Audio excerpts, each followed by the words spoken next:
निसर्गाने नटलेल्या कोकणात आपल्याला बरेच प्राचीन देवदेवतांची मंदिरे पाहावयास मिळतात. असेच एक प्राचीन मंदिर रत्नागिरी जिल्ह्यातील दापोली तालुक्यामधील आसूड या गावी आहे. ह्याचे नाव आहे केशवराज मंदिर.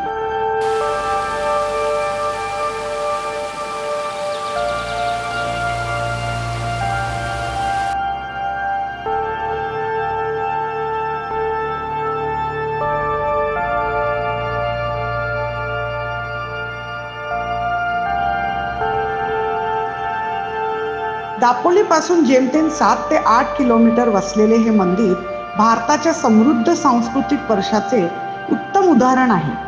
मंदिरापर्यंत पोहोचण्यासाठी पर्यटकांना भक्तांना हिरवागार जंगलातून प्रथम साधारण 100 ते 150 पायऱ्या उतरून एक छोटासा ओढा ओलांडून पुन्हा अंदाजे 600 ते 650 पायऱ्या चढून जावे लागते. आजूबाजूला असलेल्या हिरवागार जंगलामुळे, उंच नारळ पोफळीच्या बागेच्या सानिध्यातून आणि विविध पक्ष्यांच्या सुमधुर आवाजामुळे पायऱ्या चढताना कसलाच त्रास होत नाही, थकवाही जाणवत नाही.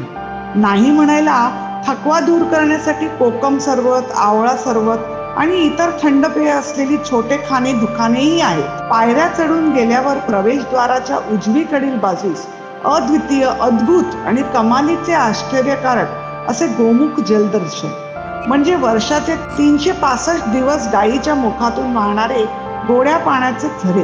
प्रथम या पाण्याने हातपाय धुवून नंतर हे पवित्र गोड पाणी पिऊनच भक्तगण आणि भाविक पुढे भगवान केशवराज यांचे दर्शन घ्यायला जातात. मंदिराच्या रचनेत उत्कृष्ट कोरीवकाम, विस्तृत शिल्पे आणि प्राचीन पौराणिक कथा सांगणारे सुंदर तयार केलेले खांब आहेत. त्याच्या मध्यभागी भगवान विष्णूचा दिव्य अवतार केशवराजची मूर्ती आहे.